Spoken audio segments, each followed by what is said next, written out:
The mansions rise like fortresses above their manicured grounds, their stone facades impenetrable, their windows reflecting gold in the setting sun. Behind those windows, heirs to industrial empires, shipping magnates, fashion icons, and old aristocracy live lives that most can only imagine. But the marble floors beneath their feet hide fault lines of despair. Power begets power, and wealth begets wealth, but neither guarantees joy. Indeed, as we will reveal today, the accumulation of billions often exacts a terrible price from those who never asked to be born into such fortune. Thus, these are not merely tales of poor little rich children. They are chronicles of human frailty, revealing how the very fortunes meant to liberate their inheritors often become the instruments of their confinement, and sometimes their destruction. At the height of his power, J. Paul Getty could buy almost anything on earth. His oil empire spanned continents, his art collection rivaled museums, and his Tudor estate boasted 72 rooms filled with priceless treasures. Yet he installed a payphone for guests in his mansion, refusing to pay for their calls.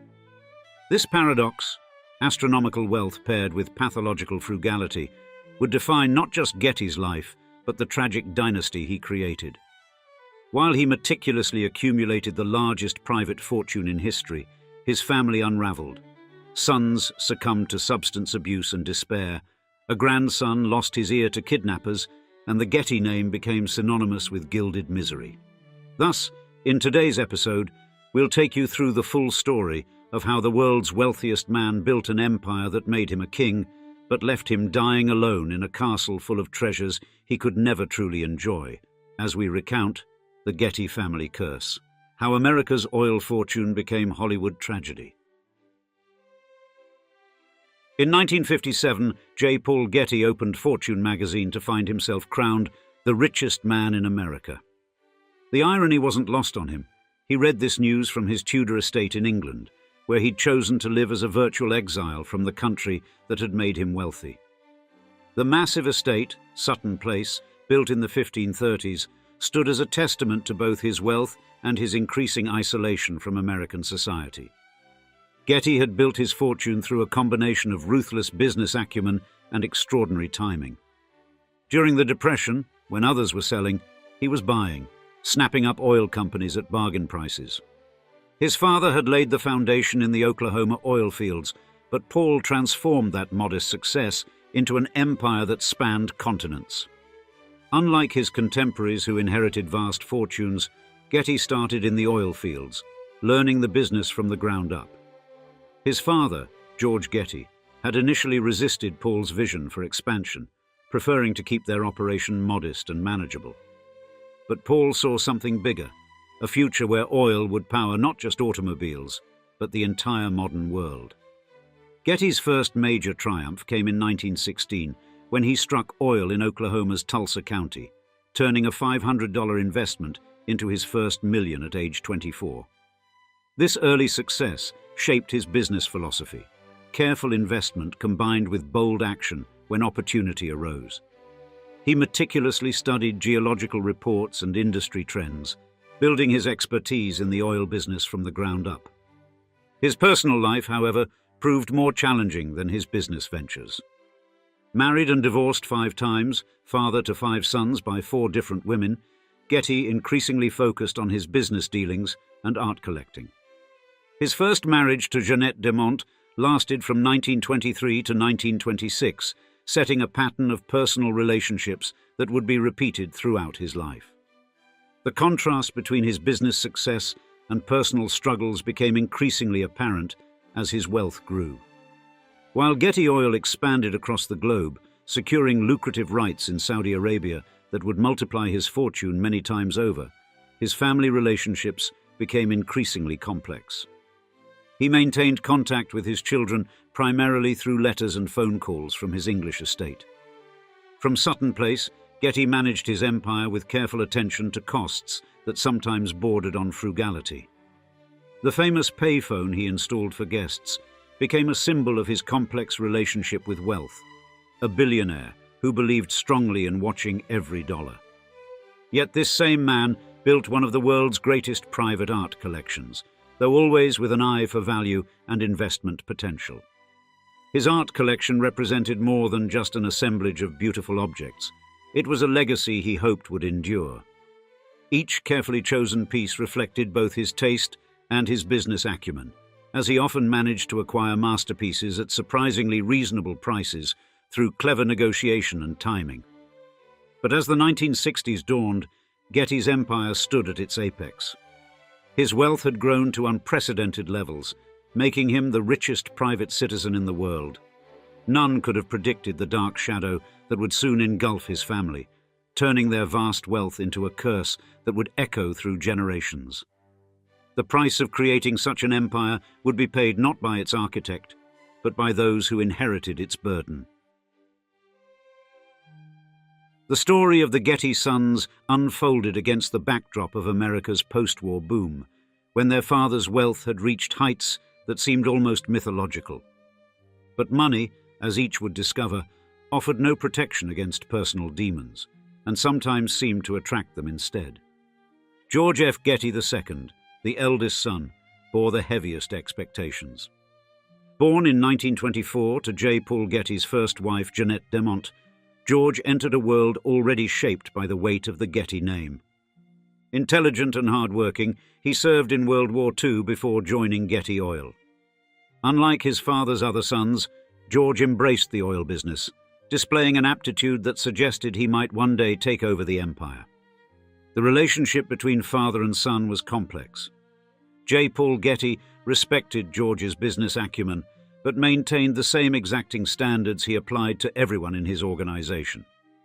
Their correspondence revealed a formal relationship filled with discussions of business matters but little personal warmth. George worked diligently to prove himself worthy of the Getty name, taking on increasing responsibilities within the company. Eugene Paul Getty, later known as John Paul Getty Jr., chose a dramatically different path. Born in 1932 to J. Paul Getty's third wife, Adolphine Helmley, Eugene Paul initially worked for the family business, managing Getty Oil's Italian operations. However, by the 1960s, he had embraced the counterculture movement that was sweeping Europe. Eugene Paul's second marriage to Talitha Pohl in 1966 marked his complete break from the corporate world his father inhabited. Talitha, a model and actress of Dutch extraction, became an icon of 1960s style. Their palazzo in Rome became a gathering place for artists, musicians, and European nobility. The couple embodied a new kind of aristocracy, one that merged old money with bohemian sensibilities.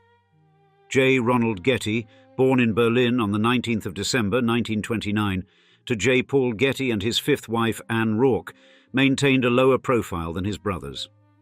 He chose to forge his own path outside the family business, though he remained involved in family matters, particularly during the later crises that would engulf the Getty name. Gordon Peter Getty, born on the 20th of December 1933, also to J. Paul Getty and Anne Rourke, would eventually emerge as perhaps the most successful of the brothers in handling the family wealth. Combining his father's business sense with artistic sensibilities, Gordon studied music while maintaining his business interests. This unusual combination of talents would later serve him well as a trustee of the Getty fortune. But it was the trajectory of George Getty II that would first signal the dark turn in the family's story. Despite his apparent success in business, George struggled with personal demons. In 1951, he married Gloria Gordon, and they had a son together. But by the early 1970s, he was facing mounting pressures, both personal and professional. The end came tragically on the 6th of June 1973, when George died in his Los Angeles home at age 48. Following a fight with his wife, he had locked himself in his bedroom, consumed a combination of alcohol and pills, and suffered a devastating injury with a barbecue fork. After delayed medical attention, he slipped into a coma and died, leaving behind questions that would never be fully answered. The death of George Getty II marked a turning point in the family narrative. Within months, another tragedy would strike, one that would capture international headlines and forever change how the world viewed the Getty name. The kidnapping of J. Paul Getty III, Eugene Paul's teenage son, would transform the family's private struggles into public spectacle, revealing the dark side of inheriting one of the world's greatest fortunes. On the 10th of July 1973, in Rome's Piazza Farnese, John Paul Getty III, the 16-year-old son of Eugene Paul Getty, vanished. The teenager, known for his bohemian lifestyle and long red hair, had been living semi-independently in Rome, frequenting the city's nightclubs and art scenes while his father battled drug addiction in England. Initially, when the kidnapping was reported, few took it seriously. The young Getty had previously joked about staging his own kidnapping to extract money from his notoriously frugal grandfather. Even the Italian police were skeptical, suggesting it might be a hoax orchestrated by a teenager seeking attention or funds. This skepticism would prove to be a devastating miscalculation. 2 days after the disappearance, his mother, Gail Harris, received a ransom demand. "We have kidnapped Paul Getty's grandson," it stated. The kidnappers demanded $17 million for his safe return. What followed would become one of the most notorious kidnapping cases in history, exposing the dark paradox at the heart of the Getty fortune. J. Paul Getty's response from Sutton Place shocked the world. "I have 14 grandchildren," he declared, "and if I pay 1 penny of ransom, I'll have 14 kidnapped grandchildren." Behind this seemingly callous response lay his conviction that paying ransoms only encouraged more kidnappings. He also harbored doubts about the authenticity of the kidnapping, suspecting his grandson's involvement in staging it. The situation created an impossible bind for the boy's parents. His father, Eugene Paul Getty, was still struggling with drug addiction in London and had no access to the kind of money the kidnappers demanded. His mother, Gail Harris, had received virtually no settlement after her divorce from Eugene Paul and was essentially penniless, despite the family name. The Getty fortune, worth billions, sat tantalizingly out of reach while a teenager's life hung in the balance. As weeks turned into months, the kidnappers grew increasingly frustrated. Their ransom demands were met with silence or negotiations for lower amounts. The boy was held in the mountains of Calabria under harsh conditions, moved frequently between hiding places to avoid detection. His captors, later identified as members of the 'Ndrangheta crime syndicate, began to lose patience. Then, in November 1973, an envelope arrived at the offices of Il Messaggero newspaper. Inside was a lock of red hair and a human ear, along with a threat. Reduce the ransom to $3 million, or the next package would contain something worse. Accompanying the gruesome delivery was a letter from the young Getty. "This is Paul's ear. If we don't get some money within 10 days, then the other ear will arrive. In other words, he will arrive in little bits." This grotesque turn finally spurred action. J. Paul Getty agreed to contribute $2.2 million toward the ransom, while John Paul Getty Jr. covered the remainder. After painstaking negotiations, the final ransom was set at $2.8 million. On the 15th of December 1973, 5 months after his abduction, John Paul III was found at an abandoned gas station between Rome and Naples. The physical ordeal was over, but the psychological damage had only begun. The young Getty called his grandfather to thank him for securing his release, but J. Paul Getty refused to come to the phone. This final rejection would haunt the teenager as he struggled to rebuild his life in the aftermath of the kidnapping. The case exposed the paradoxes of vast wealth, a family with billions at their disposal, yet paralyzed by distrust, dysfunction, and the complex dynamics of inherited fortune. The kidnapping of John Paul Getty III would become more than just a sensational crime story. It would serve as a dark parable about wealth, family, and the price of being born into one of the world's most famous fortunes. In the years following the kidnapping, the dark shadow over the Getty family only deepened. The physical and psychological aftermath would shape not only John Paul Getty III's life, but the entire family's trajectory. In 1974, he married Gisela Martine Zacher, who was pregnant with their son, marking a new chapter in his life while still grappling with the trauma of his captivity. J. Paul Getty never saw his grandson after the kidnapping. From his Tudor estate in England, he continued to expand his business empire and art collection, seemingly detached from the family turmoil that surrounded his name. When he died on the 6th of June 1976 at age 83, his net worth stood at $2 billion. His will reflected both his passion for art and his complex relationship with his family. The bulk of his fortune went to the J. Paul Getty Museum Trust. At the time of his death, Getty's oil empire was at its peak. Getty Oil stood as one of America's largest private companies, with interests spanning the globe. The Saudi Arabian concession he had secured in the 1940s had proven to be one of the most lucrative oil deals in history. Yet the patriarch's passing set in motion a series of events that would transform the family fortune. For young John Paul III, the years following the kidnapping were marked by struggle. In 1981, at age 25, a devastating combination of drugs, alcohol and Valium triggered a stroke that left him severely disabled, quadriplegic, nearly blind and unable to speak. His care would require round-the-clock attention for the rest of his life, with costs running into millions of dollars annually. The 1980s brought significant changes to the Getty fortune. In 1984, after years of complex negotiations, Texaco offered to acquire Getty Oil for $9.9 billion. Gordon Getty, as trustee of the family trust, played a crucial role in orchestrating the sale. While the deal generated tremendous wealth, it also marked the end of the Gettys' direct control over their primary source of wealth, the oil business that J. Paul Getty had built over decades. J. Paul Getty Jr., still battling his own demons in the wake of his son's tragedy, underwent a remarkable transformation. After the death of his beloved wife Talitha and his son's kidnapping, he gradually overcame his drug addiction and eventually became one of Britain's most generous philanthropists.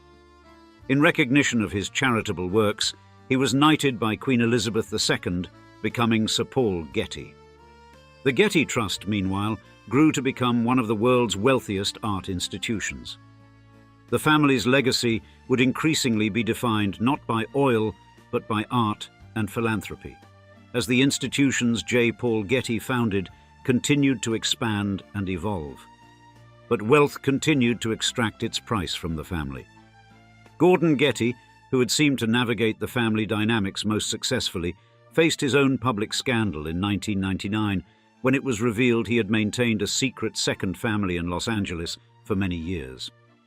The news highlighted once again the complex personal lives that seemed to characterize the Getty name. Each generation of Gettys seemed to face its own struggles with the burden of inheritance. The fortune that J. Paul Getty had built through decades of shrewd business decisions had transformed into something else entirely, a complex legacy of art, philanthropy, and family trauma that would continue to shape lives long after the oil wells had been sold. The Getty legacy continues to evolve, shaped by both triumph and tragedy. John Paul Getty III lived for 3 decades after his stroke, requiring constant care until his death in 2011 at age 54. His son, Balthazar Getty, would forge his own path, finding success as an actor in Hollywood, though even he could not entirely escape the weight of the family name. The institutions that bear the Getty name have flourished in ways that perhaps even J. Paul Getty could not have imagined. The Getty Trust, established through his will, has become one of the world's leading cultural and philanthropic organizations. The Getty Center in Los Angeles and the Getty Villa in Pacific Palisades stand as monuments to his vision of making art accessible to the public. Mark Getty, one of J. Paul Getty's grandchildren, demonstrated a different kind of business acumen from his grandfather when he co-founded Getty Images in 1995. This digital media company would become a dominant force in the stock photography and digital media landscape, showing that subsequent generations could build their own enterprises, even if in very different industries from oil. The family's story has captured public imagination in various ways. Books, documentaries, and films have attempted to unravel the complexities of the Getty saga. Most notably, Ridley Scott's 2017 film All the Money in the World dramatized the kidnapping of John Paul Getty III, while the FX series Trust offered a different perspective on the same events. Gordon Getty, now in his late 80s, has devoted much of his life to classical music composition, following his artistic passions while managing the family's business interests. His dual life as both businessman and artist perhaps best exemplifies the transformation of the Getty legacy from pure commerce to a blend of business and cultural pursuits. The Getty family story serves as a complex parable about the nature of inherited wealth in modern America. What began as a pure business empire built on oil and hard-nosed negotiation evolved into something more multifaceted, a source of both cultural enrichment through the Getty Trust's institutions and a cautionary tale about the burdens of inherited wealth. Today, the youngest generations of Gettys continue to make their own mark on the family legacy. Nats Getty, a descendant of J. Paul Getty and child of Ariadne Getty, has emerged as a prominent LGBTQ+ advocate and fashion designer. This represents yet another way the Getty family story has evolved, reflecting changing social values far removed from the conservative oil industry that built their family's fortune. The Getty name remains synonymous with wealth, but its meaning has shifted. What was once primarily associated with oil and industry is now equally connected to art, culture, and philanthropy. The transformation reflects broader changes in American society, from the industrial age that J. Paul Getty dominated to the digital era his descendants now navigate. When you imagine becoming the heiress to a monumental old money fortune that spans not one but two European dynasties, you'd likely envision a life draped in luxury, opulent galas, exclusive parties, and leisurely afternoons on sun-drenched yachts. In this world, perfumed by the salty breeze of the Mediterranean and lined with the silks of couture fashion, we'd like to think only promises a daily existence wrapped in pleasure and privilege.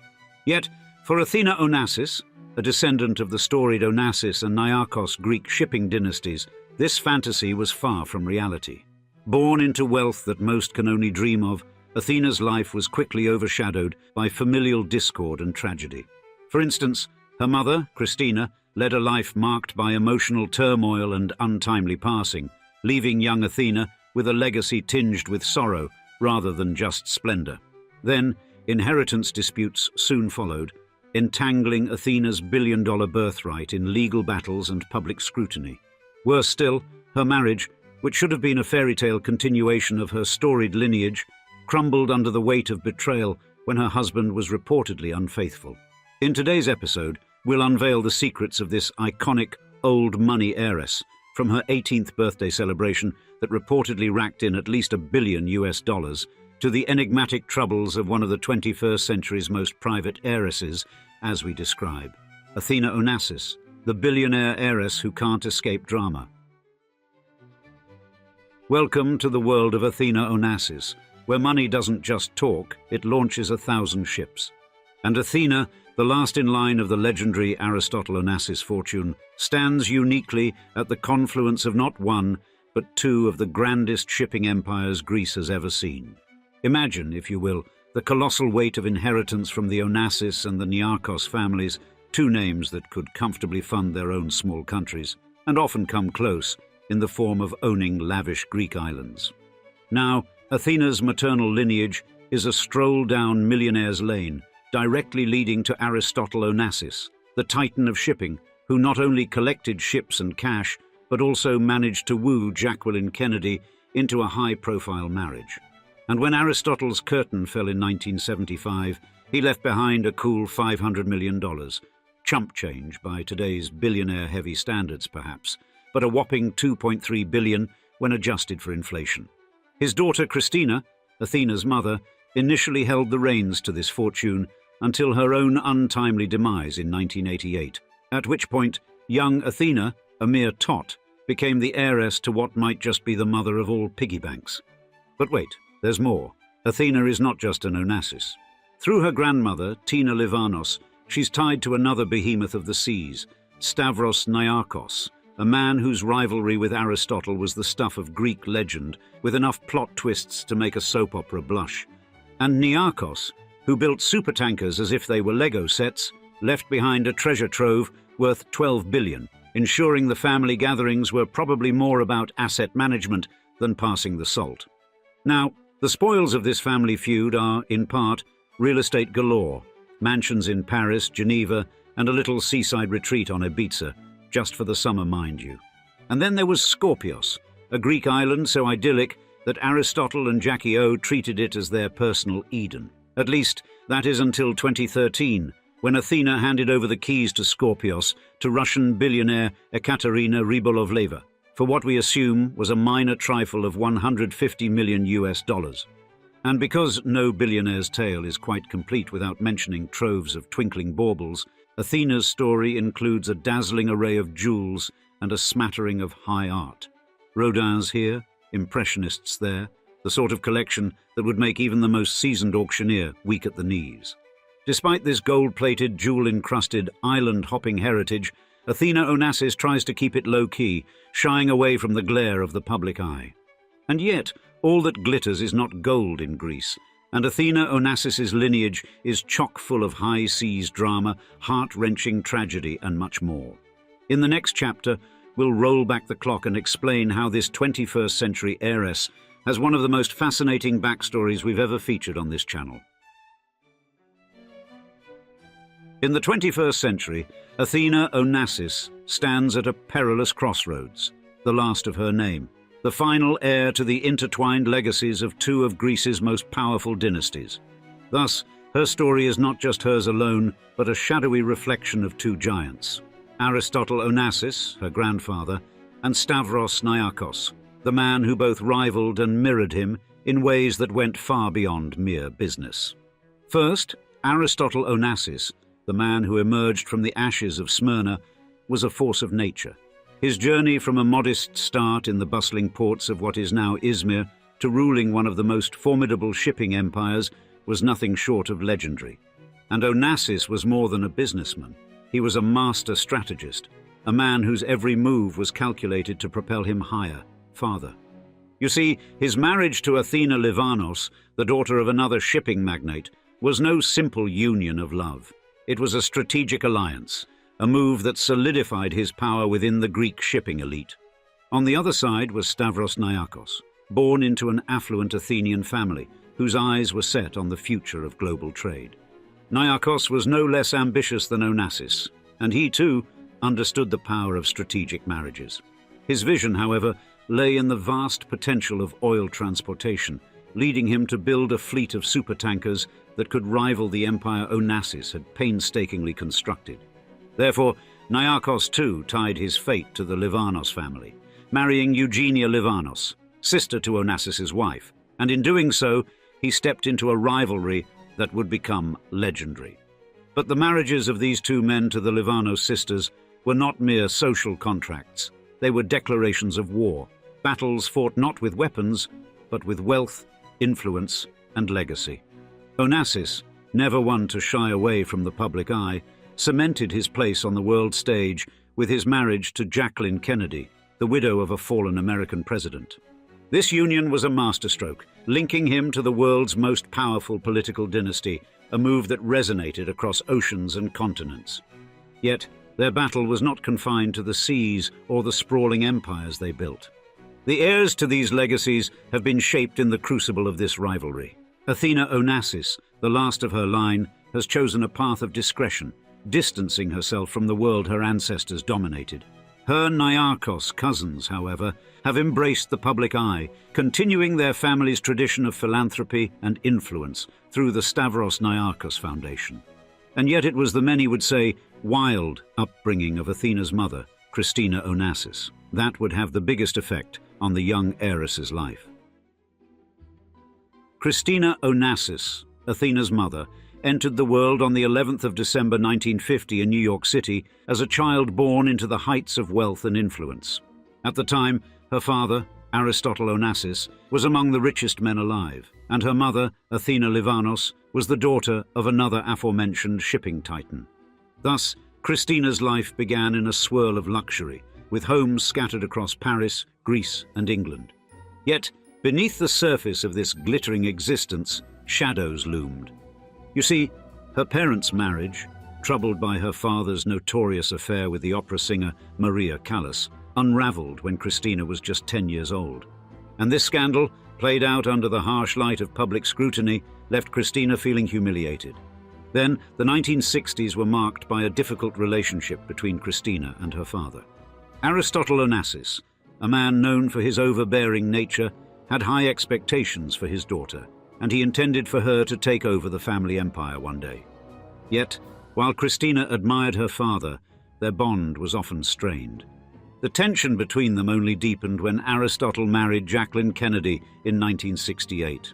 Neither Christina nor her brother Alexander trusted their new stepmother, and they never grew close to her. Therefore, this already fragile family structure was shattered further when Alexander died in a plane crash in 1973, a tragedy that devastated both Christina and her father. The following years brought more sorrow, with the death of her mother in 1974 and her father's passing in 1975. Consequently, Christina was left alone to bear the weight of the Onassis fortune, a burden that would follow her for the rest of her life. Then, the 1970s and 1980s were turbulent years for Christina, marked by a series of troubled marriages. Her first marriage, at just 20 years old, was to Joseph Bolker, a real estate developer who was 27 years older than her, and this union, reportedly disapproved of by her father, lasted a mere 9 months.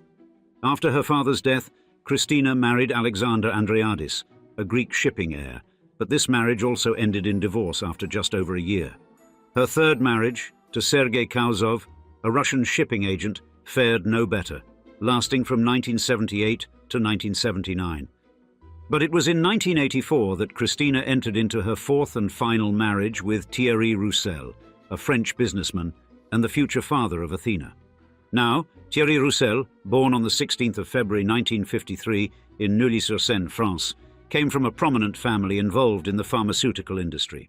His father, Henri Roussel, led a company responsible for developing the controversial drug RU486, and Thierry's mother, Francine Grinda, was part of a well-connected family, with her father being the French politician Édouard Grinda.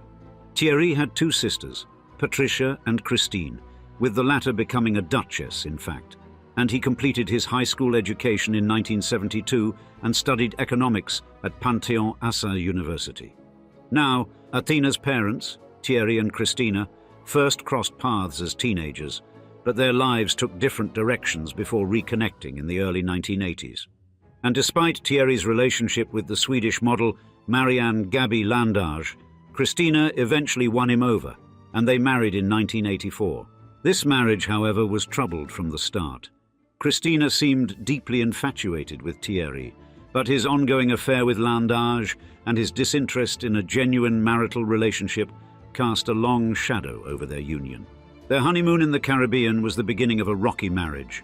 Christina's mental health issues, coupled with Thierry's infidelities, made for a volatile relationship. The couple had one child, Athena Onassis Roussel, born in 1985. However, their marriage deteriorated rapidly, and divorce proceedings began just 8 months after Athena's birth. Christina, desperate to keep the marriage alive, went so far as to financially support Thierry and even proposed a shared arrangement with Landage, but these efforts were in vain. The divorce was finalized in 1987, but the complex and troubled relationship between Christina and Thierry continued until her death in 1988.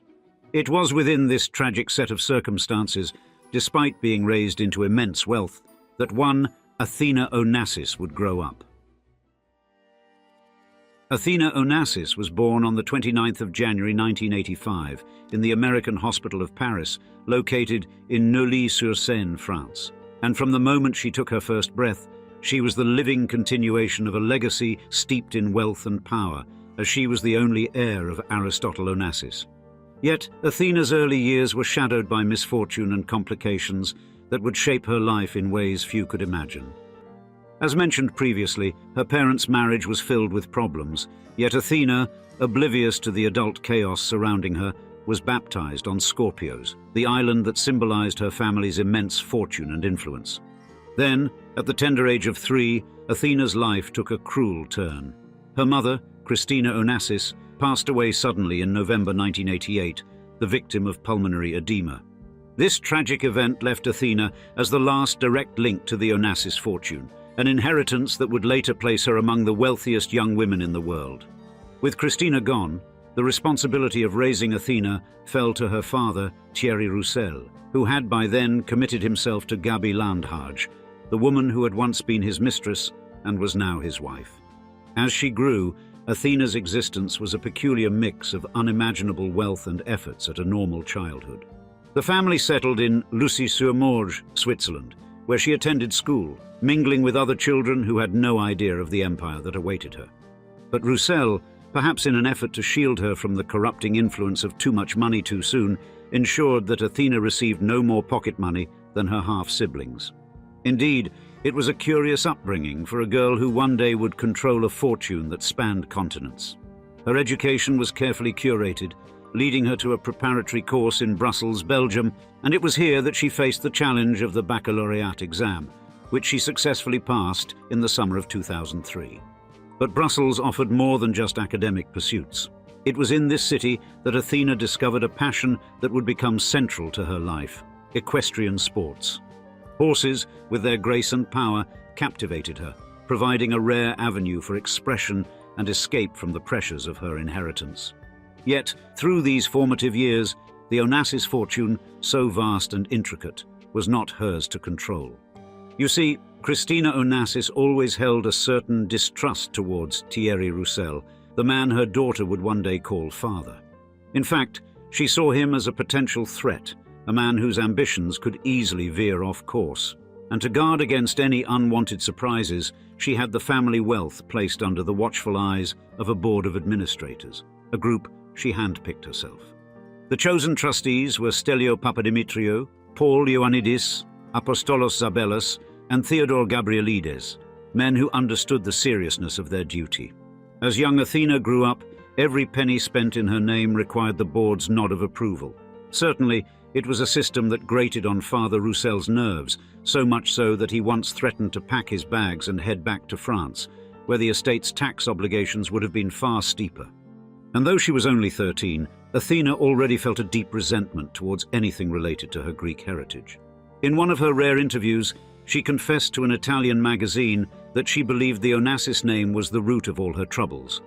Then, her stepmother, Gaby Landhage, confirmed this sentiment during an appearance on American television, recounting how Athena had once said that if she could, she would burn every last dollar of the Onassis fortune.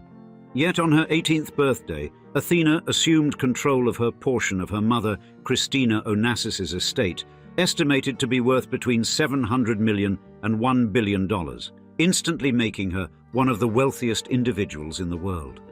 However, another battle began after she turned 21 in 2006, when her lawyers attempted and failed to secure her position as president of the Onassis Foundation. In fact, the board was unyielding, deeming her unqualified and asserting that she had no legitimate claim to Aristotle Onassis's estate. They cited her lack of connection to Greek culture, unfamiliarity with the language, absence of formal education, and complete lack of work experience as evidence of her unsuitability. They even invoked the memory of her late uncle Alexander, arguing that Athena had little in common with the legacy left by her grandfather. Yet, despite the intense legal battles and challenges Athena Onassis faced in her quest to become president of the Onassis Foundation after her 21st birthday, she did receive the remainder of her inheritance at that time. And regarding romance, around the same time, in March 2003, Onassis found herself drawn to Álvaro de Miranda Neto, a Brazilian showjumper with 2 Olympic medals to his name. The relationship quickly grew serious, and she made the move to São Paulo, purchasing a luxurious duplex with sweeping views of Ibirapuera Park for $8.6 million. By December 2005, the two were married in a ceremony brimming with Brazilian VIPs and equestrian friends.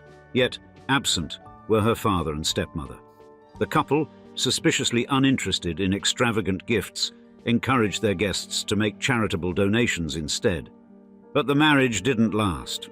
By 2016, the couple had separated following allegations of infidelity on Miranda's part, and the ensuing divorce was swift and complex, with Onassis securing the services of the formidable lawyer Robert Stephen Cohen.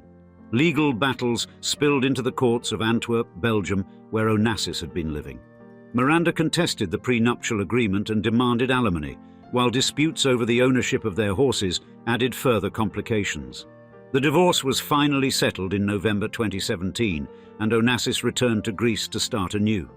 Yet, despite the personal turmoil, Athena remained steadfast in her pursuit of equestrian excellence. Indeed, she had been a competitive show jumper since childhood, and in 2001 she claimed second place in an event in Jerez, Spain. Competing under the Greek flag for the Avlona Riding Club in Athens, she continued to make her mark. Even a spinal injury in 2012 couldn't keep her from representing Greece in the European Show Jumping Championships in 2013 and the World Championships in 2014. Therefore, Athena Onassis has carved out her own space in the world of equestrian sports, not just as a competitor, but also as a patron. The Athena Onassis International Horse Show, established in 2007 in São Paulo, eventually found its home on the glamorous shores of Pampelon Beach in Saint-Tropez by 2014. The horse breeding and training business she co-owned with her former husband in Belgium, AD Sport Horses, continued to operate, a lasting symbol of her enduring connection to the sport. In the rarefied world of fashion, few names evoke as much flair as Versace.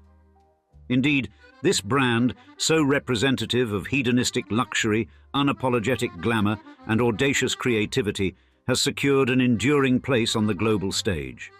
Yet, beyond the iconic designs and gilded runways lies a complex tale steeped in family drama, tragedy, and a delicate balance of power.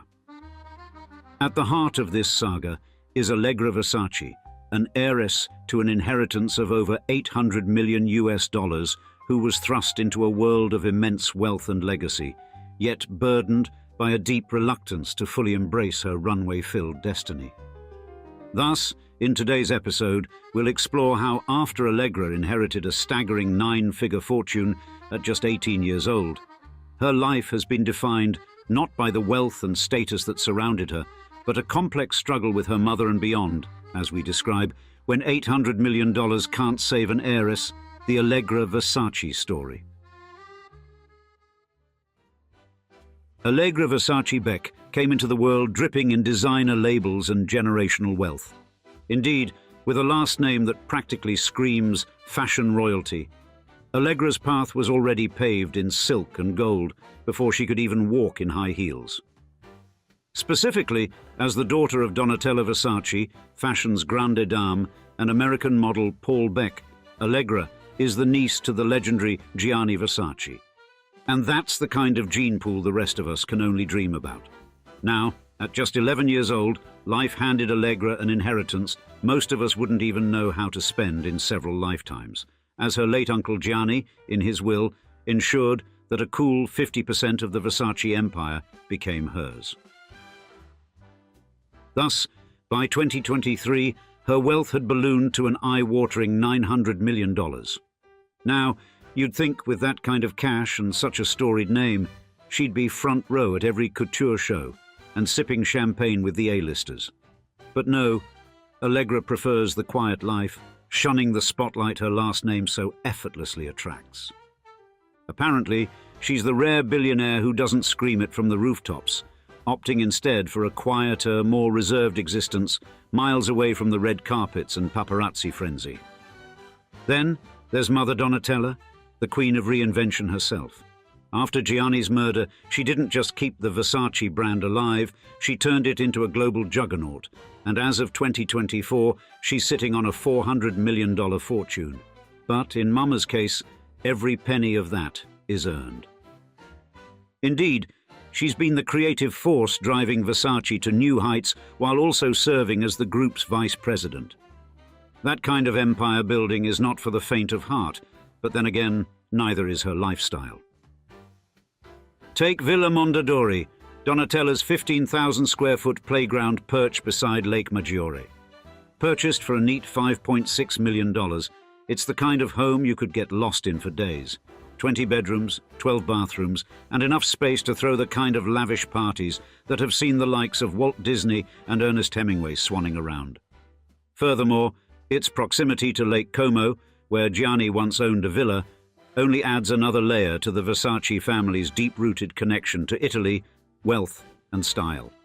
And yet, with a mother living at that level of style and a personal net worth double that, you're probably wondering why Allegra Versace has opted to stay out of the limelight, in stark contrast to other family members.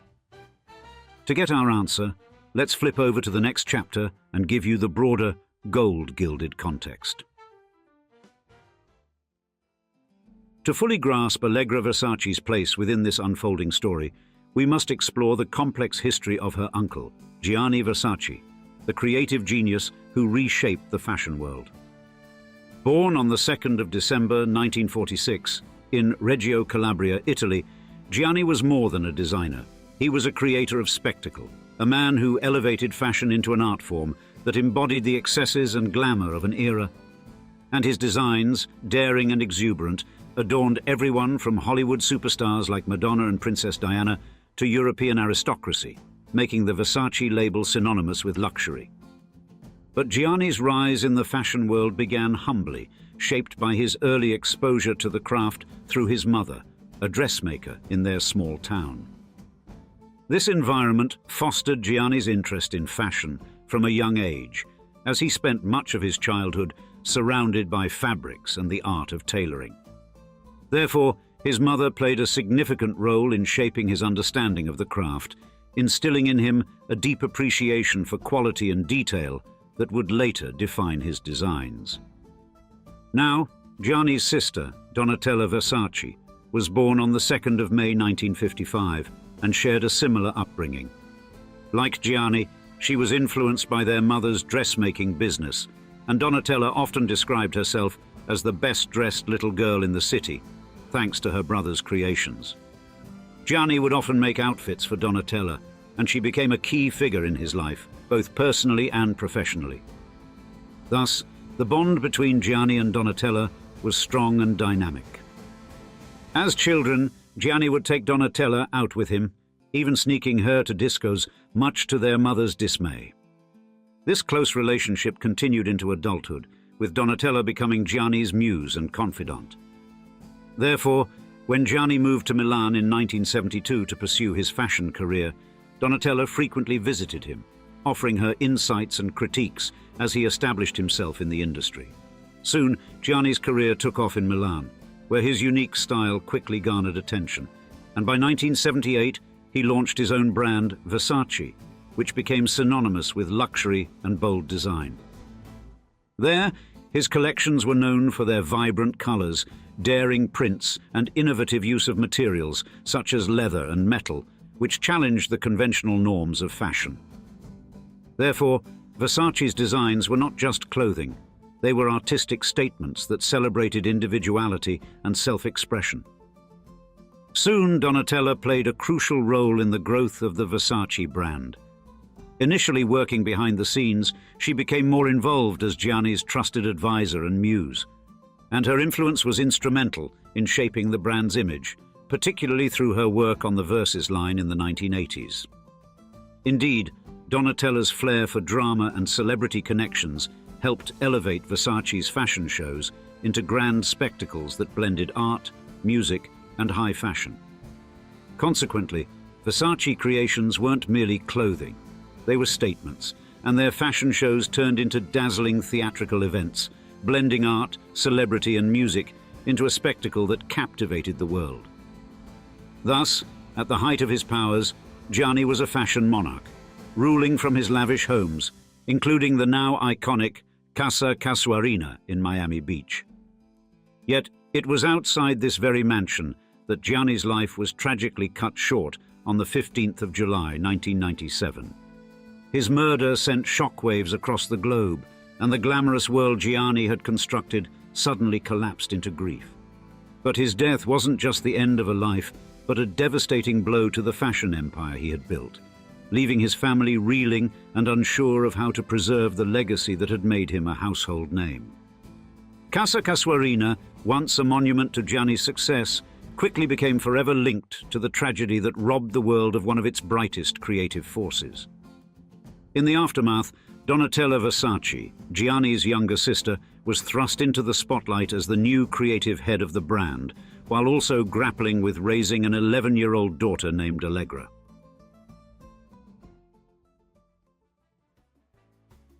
In the wake of Gianni Versace's tragic death in 1997, Donatella Versace, his younger sister, faced the formidable challenge of taking over the creative reins of the iconic fashion brand. But having been a crucial part of Versace's creative process for years, Donatella was intimately familiar with the brand's aesthetic and ethos. Yet, stepping into her brother's shoes was anything but easy. The fashion world watched as Donatella navigated the precarious task of honoring Gianni's vision while infusing her own flair into the collections, a balance that would define her legacy. But Donatella wasn't alone in this transition. Her daughter, Allegra Versace, then just a child, was poised to play a critical role in the family empire. You see, Gianni had named Allegra as the heir to half of his massive fortune in his will, though she was only 11 years old when her uncle died, much too young to fully grasp the monumental future that awaited her. Yet, growing up in the shadow of one of fashion's most glamorous dynasties, Allegra's life was surrounded by both privilege and immense pressure. Regarding Allegra's parents, Mother Donatella married Paul Beck, a former Versace model, in 1983, and their marriage, although seemingly orchestrated by Gianni himself, intertwined deeply with the Versace family dynamics. Gianni was close to both Donatella and her husband, and while there were rumors that Gianni had a romantic interest in Beck, Beck denied any such relationship. Despite these rumors, Donatella and Paul Beck maintained a partnership both personally and professionally until their separation in 2000, by which time Beck had shifted into a role as a communications consultant for the company. Thus, Allegra's childhood was one of guarded privilege, growing up in the luxurious backdrop of Milan. She attended the British School of Milan, ensuring her education remained a priority despite the chaos surrounding her family. Yet it was evident from a young age that Allegra was a more private figure, in contrast to the public persona her mother cultivated. She later pursued studies at Brown University in Rhode Island and UCLA in California, diving into subjects such as French, art history, and theatre. This focus on academics and personal development underscored her desire to craft a life beyond the Versace brand. But, despite her efforts to carve out a quieter existence, the weight of Allegra's inheritance loomed large. At 18, Allegra officially inherited half of Gianni's estate, an eye-watering fortune estimated to be worth approximately $800 million US. Literally, overnight, she became one of the wealthiest young women in the world. But with such an immense inheritance came heavy expectations, and Allegra's life remained deeply intertwined with the future of Versace.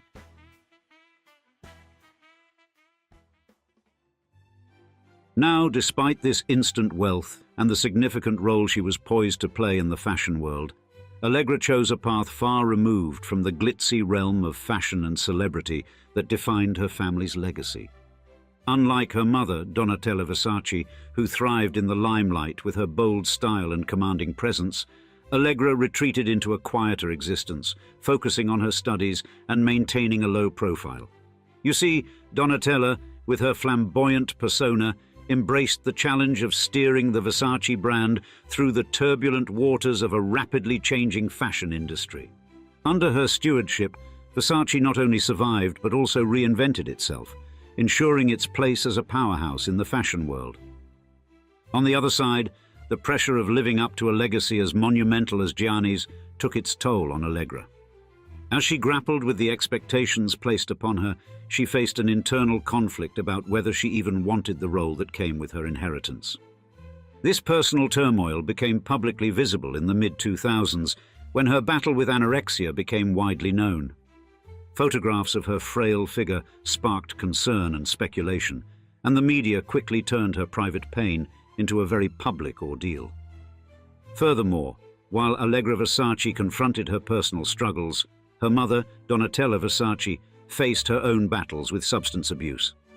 Specifically, her addiction began in her early 30s, a time when the pressures of the fashion industry and the unexpected responsibility of leading the Versace brand after her brother Gianni's murder weighed heavily on her. Despite the chaos in her personal life, Donatella's professional triumphs were remarkable, as she successfully led the Versace brand through challenging times, ensuring its continued success and relevance in the fashion industry.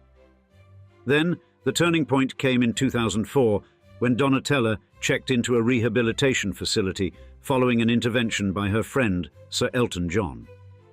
This decision was crucial not only for her health, but also for the future of the Versace brand. Her willingness to confront her addiction was seen as a positive step towards stabilizing the company, which was dealing with financial difficulties at the time. Observers noted that her commitment to recovery could strengthen the brand, making it more attractive to potential partners and investors. Even more positively, at age 24, Allegra decided she was ready to help build the empire. She began participating in the operations of Gianni Versace SPA, eventually joining the board of directors in the year 2011. Little did the world know that the addition of Allegra would help propel the brand to unseen heights. In 2014, the Versace family made a significant move by selling a 20% stake in the company to the private equity firm Blackstone Group. The deal valued the fashion house at $1.4 billion, signaling a deliberate effort to fuel expansion and innovation.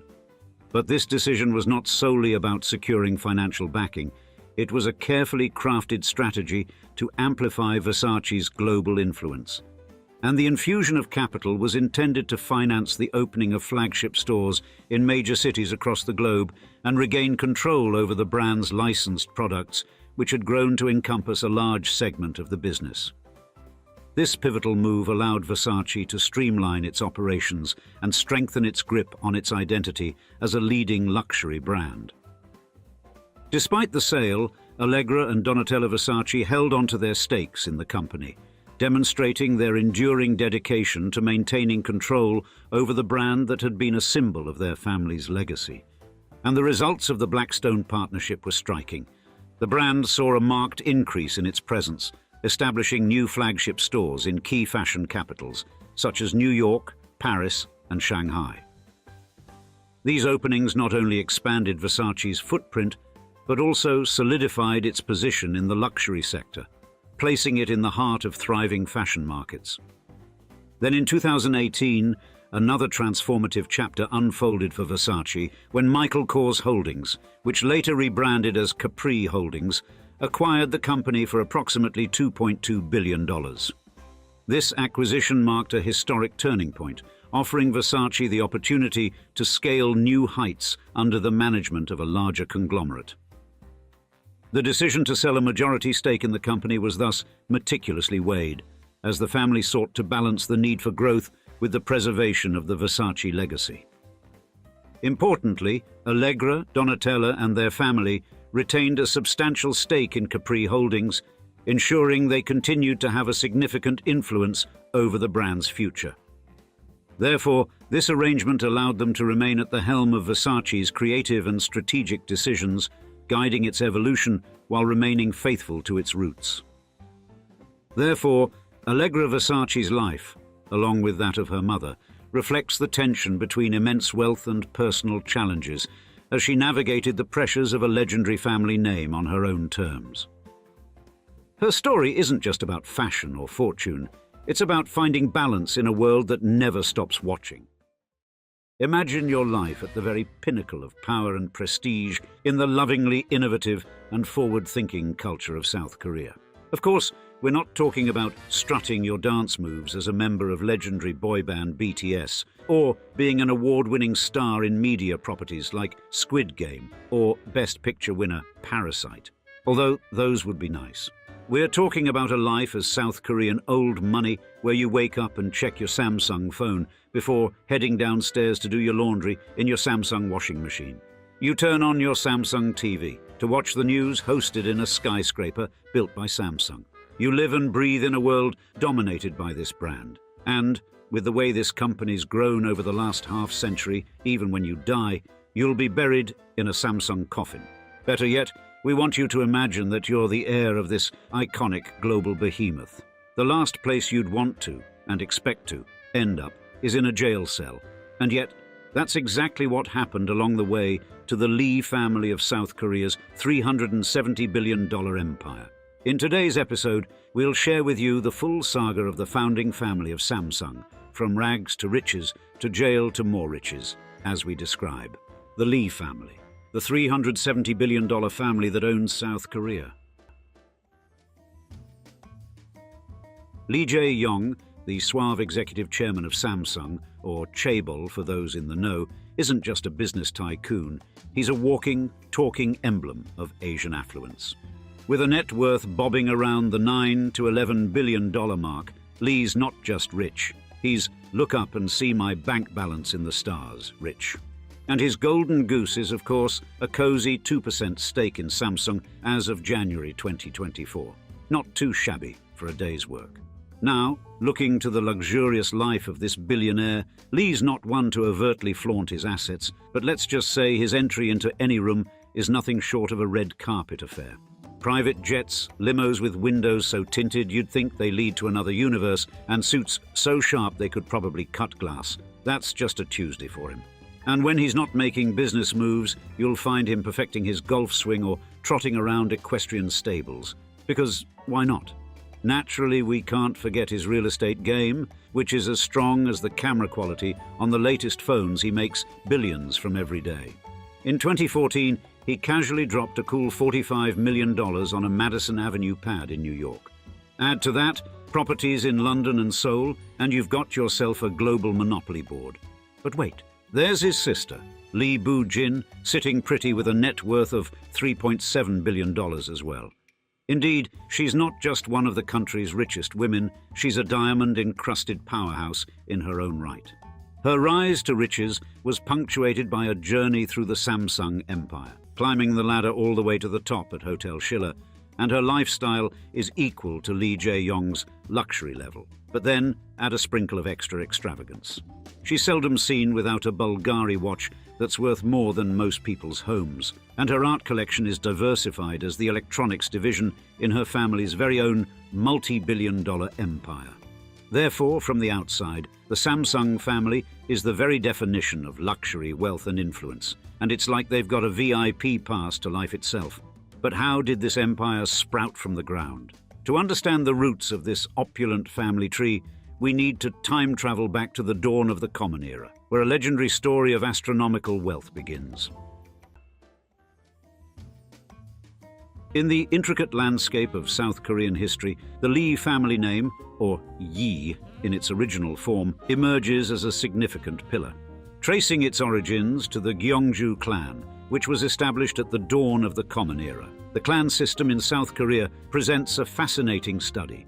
Unlike the Scottish clans, known for their tartan-clad warriors and rugged highland territories, or the intricate tribal systems of Japan, marked by their strict social hierarchies and samurai codes, the Korean clan system is distinguished by its unique combination of ancestral reverence, regional ties, and social stratification. And the Gyeongju clan, from which Samsung's Lee family descends, boasts a staggering membership of over 1.4 million individuals. And King Yuri, around the year 9 CE, marked a pivotal moment in this clan's history by conferring the name Yi upon his subjects, a name that, through centuries, has evolved into Lee in modern translation. Thus, the Lee surname, riding the waves of time, has become one of the most prevalent in South Korea, only surpassed by one other in terms of popularity. Therefore, outside of the Samsung founders in Korean history, we can find many notable figures hailing from the Gyeongju clan. These luminaries have painted various sectors with their brilliance, from arts to politics, adding layers of richness to the family's legacy. However, the story of Lee Byung-chul, the founding father of Samsung, adds a particularly golden hue to this already impressive lineage. Born not into the struggles of poverty, but into the comforts of substantial wealth, his story begins in the South Gyeongsang province of the then Korean Empire.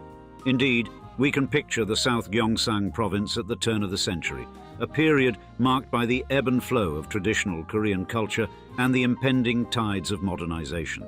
Certainly, it was an era when Korea stood at the crossroads of its own deep-rooted heritage and the looming shadows of external influences.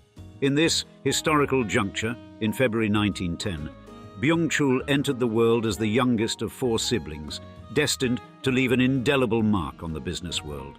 From a tender age, education was the beacon that guided Byung-chul's early journey. His academic voyage began at Jungdong High School in Seoul and later led him to the shores of Tokyo, where he enrolled at Waseda University. However, the halls of academia could not contain his burgeoning entrepreneurial spirit for long. Byung-chul soon realized that his true calling lay not in the pursuit of scholarly accolades, but in the vibrant arena of business. With a decision that would set the stage for a remarkable career, Byung-chul turned his back on Waseda University, choosing instead to carve his own path in the world of commerce. Thus, with the boldness of a pioneer and the legacy of centuries coursing through his veins, the entrepreneurial chapter of Lee Byung-chul's life commenced.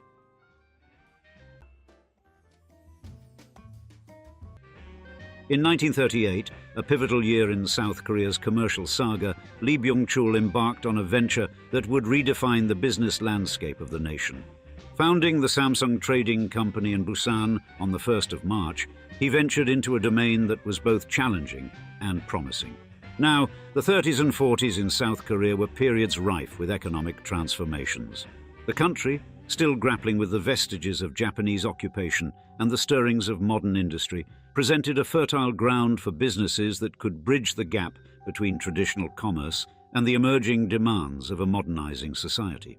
In this context, a grocery transportation company seemed a strategic choice for Byung-chul, catering to the essential needs of a population on the cusp of change.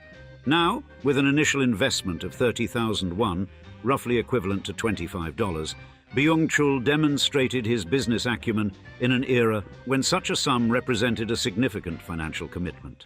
And his approach to growing Samsung Trading Co. was a masterclass in entrepreneurial agility and foresight. In a span of just 7 years, he transformed the company from a modest operation into a significant player in the national market. This rapid expansion can be attributed to his keen understanding of the evolving Korean market, his ability to forge pivotal business relationships, and a relentless pursuit of diversification and innovation in business practices. By 1945, Samsung Trading Company had expanded its operations across the country, becoming a prominent name in the transportation of produce. This success prompted Byung-chul to relocate to Seoul in 1947, seeking new horizons in the nation's capital. However, in 1950, the burgeoning trajectory of Samsung and the fate of South Korea took a dramatic turn with the outbreak of the Korean War. The conflict, rooted in the deep-seated ideological divide between the communist North and the capitalist South, escalated following the North's invasion of the South, and this geopolitical upheaval was a stark manifestation of the Cold War tensions, fracturing the Korean peninsula and its people. Consequently forced to move back to Busan due to the conflict, Byung-chul faced a daunting challenge. Yet, in the turmoil of war, he discovered unexpected opportunities. The influx of American soldiers, part of the United States' effort to support South Korea against the North's aggression, created a new market dynamic, and the presence of these foreign troops, with their distinct needs and consumption patterns, opened new avenues for Samsung Trading Company. Byung-chul adeptly capitalized on this situation, adapting his business to cater to this new clientele. Therefore, the war years, while a period of great hardship for many, paradoxically proved to be a boon for Samsung Trading Company, as the company played a crucial role in meeting the increased demand for goods and services, thereby solidifying its position in the Korean economy. In the aftermath of the Korean War, Lee Byung-chul, with visionary zeal, steered Samsung into the realm of textiles, recognizing the pivotal role this sector could play in Korea's economic resurgence. This strategic expansion marked the beginning of a phenomenal growth trajectory for Samsung, transforming it from a national contender into a global powerhouse. And the 1960s heralded a period of diversification and acquisition under Byung-chul's leadership. His astute business strategies led to the acquisition of multiple insurance companies, a department store, an oil refinery, and a nylon company. Subsequently, this period of aggressive expansion underlined Samsung's ambition to become a conglomerate with a varied portfolio, a goal that was rapidly becoming a reality. Then, 1969 was a watershed year for Samsung as it ventured into the electronics industry. The establishment of its first electronic divisions and the subsequent production of black and white televisions marked Samsung's foray into what would become its flagship sector. And the success was immediate and staggering. Samsung soon became the world's largest producer of black and white televisions. Concurrently, other subsidiaries began to manufacture home appliances, which quickly garnered acclaim within Korea for their quality and innovation. Furthermore, during this era of expansion and success, Byung-chul's son, Lee Kun-hee, started to show a keen interest in the family business. Fresh from his studies at George Washington University, Kun-hee was groomed by his father, learning the intricate realities of steering a company as dynamic and successful as Samsung. Then, the 1980s saw Byung-chul relentlessly driving Samsung's evolution into a technological titan. Under his guidance, the company branched out into semiconductors, electronics, aerospace, and in 1985, the establishment of Samsung Data Systems marked its entry into the information technology sector. These bold moves laid the groundwork for Samsung's future as a global leader in technology and innovation. But then, in 1987, the visionary founder of Samsung, Lee Byung-chul, passed away at the age of 77. At the time of his passing, his estimated net worth was around $35 million, equal to roughly 94 million today, standing as a symbol of his extraordinary ability to turn a modest investment into a multi-million-dollar empire. But Byung-chul's legacy extends far beyond his personal wealth. He was instrumental in the rebirth and growth of Korea's post-war economy, playing a crucial role in the nation's industrial and technological advancements. His life's work, Samsung, not only revolutionized business practices in Korea, but also set new benchmarks in global corporate leadership. However, in order to enter into truly old money territory, the Lee family would need their second generation of heirs to not only match Daddy's performance, but actually outdo the patriarch. Let's see in the next chapter of They Succeeded. In the wake of Lee Byung-chul's passing, a significant restructuring took place within the Samsung empire, and the conglomerate was divided into 5 distinct entities, reflecting a strategic decision to diversify and specialize. First, Lee Kun-hee, Byung-chul's son, assumed control of Samsung Electronics, a move that would herald a new era for the company. His siblings, meanwhile, took charge of the remaining divisions, each carving their own path in the expansive Samsung landscape. And under Lee Kun-hee's stewardship, Samsung Electronics was poised for a transformation. Kun-hee perceived the company, as it stood, to be in a state of stagnation, a stark contrast to its dynamic and innovative beginnings. And this perception was not without basis. Despite its size and reach, Samsung had become mired in a comfort zone, with its strategies and products reflecting a reluctance to venture beyond familiar territories and challenge existing paradigms. Thus, determined to elevate Samsung Electronics to a global stature, Lee Kun-hee embarked on a radical overhaul. He identified a core issue, a cultural inertia within Korean corporate society that hindered innovation and discouraged dissenting opinions. To break this mold, Kun-hee introduced a new management philosophy, encouraging open dialogue, critical thinking, and a departure from the hierarchical norms that stifled creativity and risk-taking. Furthermore, Kun-hee's emphasis on quality over quantity marked a significant shift from the prevailing industry norms. Rather than churning out a plethora of products, he focused on refining a select few, ensuring they surpassed international standards. This strategy was thus not just about competing, it was about setting new benchmarks in quality and innovation. Therefore, the late 80s and 90s saw Samsung Electronics expand its footprint globally, with new manufacturing plants sprouting from England to Texas. This expansion was complemented by a foray into diverse technological ventures, including automobile manufacturing and the acquisition of international companies like Lux and Reli. Soon, Kun-hee's aggressive expansion tactics bore fruit. By 1995, Samsung Electronics' revenue soared to $87 billion, accounting for a significant portion of South Korea's GDP. Yet, success often walks hand in hand with controversy. In 1996, Lee Kun-hee's leadership came under scrutiny following allegations of political bribery linked to then-President Roh Tae-woo. Accused of engaging in corrupt practices, Kun-hee faced a 2-year prison sentence. However, the sentence was initially suspended and subsequently, Kun-hee received a political pardon from President Kim Young-sam. But this episode, while a blemish on his career, did not detract from the monumental impact Lee Kun-hee had on transforming Samsung Electronics, and by extension, South Korea's presence in the global technological arena. His vision and relentless pursuit of excellence propelled Samsung into an era of unprecedented growth and innovation, firmly establishing it as a titan in the global market. Next, during the next decades, Samsung not only weathered the storm of the Asian financial crisis, but also emerged as a leader in the global technology market.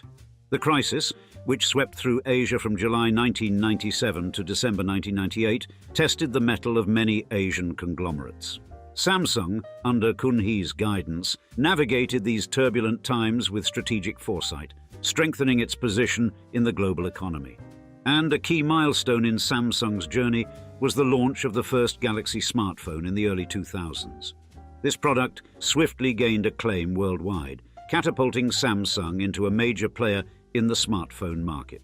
In parallel, 2006 marked another triumph for the company as it ascended to the position of the top-selling television manufacturer. These successes were emblematic of Samsung's growing dominance and its ability to innovate and adapt to changing market dynamics. However, the sheen of these achievements was dulled in 2008 when Lee Kun-hee again faced serious legal challenges. He was found guilty of tax evasion, a charge that led to fines exceeding $80 million and a 3-year prison sentence. Similar to the past, Kun-hee was pardoned, reflecting a complex interplay of business, politics, and law in South Korea. This legal debacle resulted in Kun-hee temporarily stepping down as chairman of Samsung Electronics in 2008. But Kun-hee's hiatus from the helm of Samsung was short-lived. He returned to the leadership position in 2010, demonstrating his obsessive commitment to the company's growth and innovation.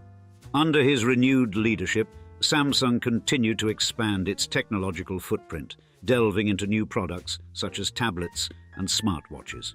However, in 2014, Lee Kun-hee's health took a turn for the worse when he suffered a heart attack, leading him to step down from his active leadership role. He retained the title of chairman but passed the baton of day-to-day management to his son, Lee Jae-yong, who took on the role of de facto director. This transition marked a new chapter in Samsung's history, one that would be navigated by the now third generation of the iconic Lee family. Unfortunately, rather than righting the family ship back on course in the legal realm, more criminal trouble would soon be afoot for the Lees. Lee Jae-yong's tenure at the helm of Samsung has been mired in legal controversies, casting a shadow over the tech giant's impressive achievements, and the most significant of these controversies erupted in 2017, revealing a tangled web of bribery and corruption. Central to this scandal was the revelation that Lee Jae-yong had bribed South Korea's former president, Park Geun-hye. Among various illicit transactions, the most striking, perhaps, was the embezzlement of company funds to purchase an $800,000 horse for Park's daughter. Lee Jae-yong initially served a year of his prison sentence before it was suspended. However, this respite was short-lived as, in January 2021, his sentence was reinstated, leading to another 6 months behind bars before he was granted a presidential pardon. Shockingly, the legal woes for Lee Jae-yong did not end there. In the same year, he faced conviction and a fine of $59,000 for using the illegal sedative propofol. His defense, citing stress relief, failed to sway the court's judgment. Furthermore, allegations surfaced in 2023 linking Lee to a $3.9 billion accounting fraud scandal dating back to 2015, with prosecutors accusing him of manipulating stock prices of 2 Samsung subsidiaries, a move aimed at consolidating his control over the conglomerate. While prosecutors sought a 5-year imprisonment, the outcome of this case remained pending at the time of this report. Despite these tumultuous legal challenges, Samsung Electronics' business performance has remained robust. In the third quarter of 2023, the company held a significant 19.4% market share in the smartphone industry, trailing only behind Apple. Moreover, Samsung has laid out ambitious plans for the future, focusing on integrating advanced AI models into its upcoming generations of smartphones and electronics. Lee Jae-yong continues to steer Samsung, even as he faces the possibility of further jail time, and this juxtaposition of business success and personal legal strife paints a complex picture of the Samsung dynasty. On the surface, the company's achievements and market dominance depict a tale of triumph and innovation. However, a deeper examination reveals a less pristine narrative, marked by legal entanglements and ethical questions, much like almost any old money family we've investigated on this channel. Baby Hugh Grosvenor, at just under £9, he'll become an instant billionaire when he takes his father's title. But the Duke, a keen football player in his youth, admitted he'd like his heir to play for England. We can live in hope. On a radiant June morning, Chester Cathedral stood resplendent as the site of the grand union between Hugh Grosvenor, the 7th Duke of Westminster, and Olivia Henson. Guests of distinguished lineage and close friends, including Prince William and Princess Eugenie, filled the cathedral, their presence underscoring the significance of this union. As Hugh, in a sharp mourning suit and pink tie, stood at the altar, his eyes reflected a blend of tradition and new beginnings. Olivia dazzled with a serene smile in her bespoke ivory gown, adorned with intricate floral embroidery. Later, the celebration would continue at Eaton Hall, the Grosvenor family estate, where lavish receptions were prepared to honour the newlyweds. And as the sun set over the majestic country home, with the celebrations in full swing, you could almost see the comforting presence of Hugh's father, Gerald Grosvenor, the late 6th Duke of Westminster, watching over his son with a contented smile. Indeed, Gerald Grosvenor was one of a kind in a sea of ostentatious British nobility, insofar as we could somewhat confidently call him a modest billionaire or even a relatable rich guy. A man of many facets, Gerald was unexpectedly thrown into the line of succession for his family, then used that adversity to serve his country with distinction before personal demons from his childhood resurfaced. In today's episode, we'll tell his story from the idyllic fields of Northern Ireland to the richest private citizen in Britain, as we describe. The humble aristocrat, Gerald Grosvenor, the 6th Duke of Westminster. During his prime, Gerald Grosvenor, the 6th Duke of Westminster, was seen as a titan of wealth and nobility, towering over most with a bank balance that even made seasoned aristocrats blush.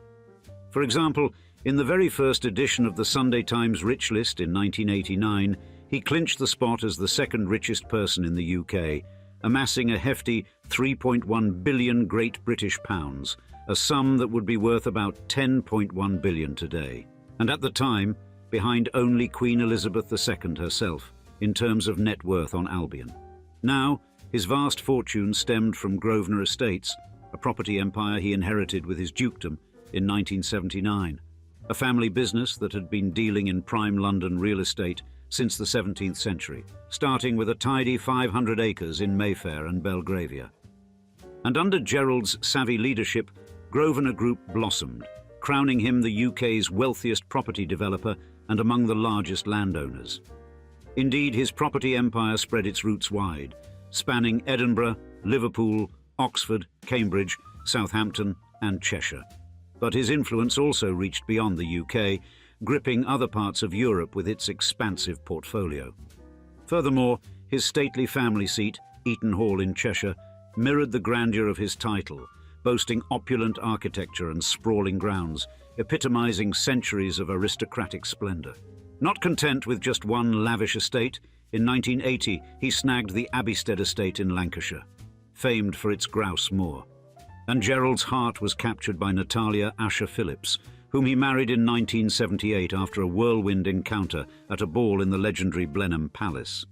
Now Natalia, herself born to British aristocracy and descended from the likes of Russian poet Alexander Pushkin and Afro-Russian engineer Abram Ganable, brought her own blue-blooded credentials to the Grosvenor lineage, and she stepped into the role of Duchess, adding philanthropy and winemaking to her aristocratic pursuits.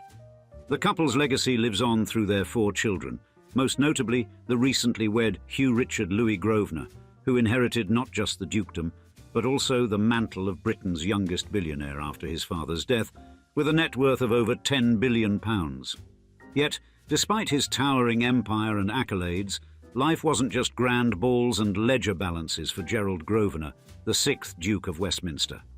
He was uncharacteristically resentful of the pressures of being an aristocrat, and from his youth he battled personal demons and scandals, including suffering from depression and even, famously, having a nervous breakdown in 1998.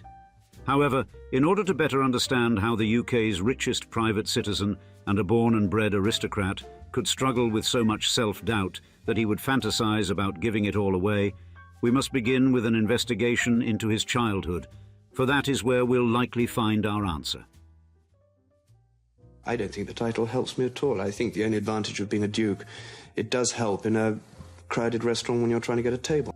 Gerald Cavendish Grosvenor, the future 6th Duke of Westminster, was born on the 22nd of December 1951 in County Tyrone, Northern Ireland. Now, for the uninitiated, his birth in Northern Ireland was not coincidental, but a direct result of his family's established roots on an island in the middle of Lower Lough Erne, and this location was chosen due to his father, Robert Grosvenor, the 5th Duke of Westminster's dual commitments to farming and his political role as a Unionist Member of Parliament for Fermanagh and South Tyrone from 1955 to 1964. And Gerald's mother, Viola Lyttelton, was notably the daughter of the 9th Viscount Cobham, further entrenching the family's noble lineage. Raised in the verdant landscapes of Northern Ireland, Gerald's childhood was infused with pastoral beauty and a semblance of freedom, which he fondly equated to the spirited adventures depicted in Swallows and Amazons. However, this serene childhood underwent a significant shift when, at the tender age of 7, he was sent to Sunningdale School in Ascot, England, subsequently continuing his education at Harrow School. And the stark contrast between his free-spirited life in bucolic Ireland and the rigid discipline of English boarding schools proved to be a challenging transition. Therefore, the early period of Gerald's life was marred not only by the rigours of a new educational system, but also by the personal challenges of facing bullying due to his pronounced Irish accent. Then the situation was further exacerbated by the death of his uncle, the 4th Duke of Westminster, in 1967, which prematurely designated Gerald's father as his successor to become the 5th Duke of Westminster. And this, both consequently and unexpectedly, put Gerald firmly in line to inherit the title. He thus came into the line of succession by chance, arguably, or rotten bad luck, as he put it. Therefore, this succession, coupled with the emotional toll of bullying, impacted his academic focus, resulting in his completion of schooling with only modest qualifications in history and English. Yet, despite these educational setbacks, Gerald found a new direction in 1970 when he joined the Territorial Army, setting the stage for a notable military career that would eventually see him attaining the rank of Major General. The military thus not only offered him a fresh start, but also a chance to earn distinctions on his own merit, relatively independent of his aristocratic heritage. And in 1973, Gerald advanced his military commitment by enrolling in the Royal Military Academy Sandhurst, a prestigious officer training academy in the United Kingdom. Here, he trained to become an officer cadet, a role preparing him for leadership positions in the military. Upon completion of his training, he was commissioned as a second lieutenant in the Territorial and Army Volunteer Reserve, part of the Royal Armoured Corps, specifically the Queen's Own Yeomanry. This unit is a light cavalry regiment known for its flexibility and rapid response capabilities, and his progression was steady and recognised by subsequent promotions, to lieutenant in 1975 and to captain by 1980. His ascent continued with his elevation to the rank of major, first in an acting capacity in 1985 and later confirmed on his birthday in December of the same year. Therefore, Gerald's military tenure was not just a professional obligation, but a transformative experience that offered him both challenges and significant personal growth. shaping him into a figure of notable stature both within and beyond the realms of British aristocracy.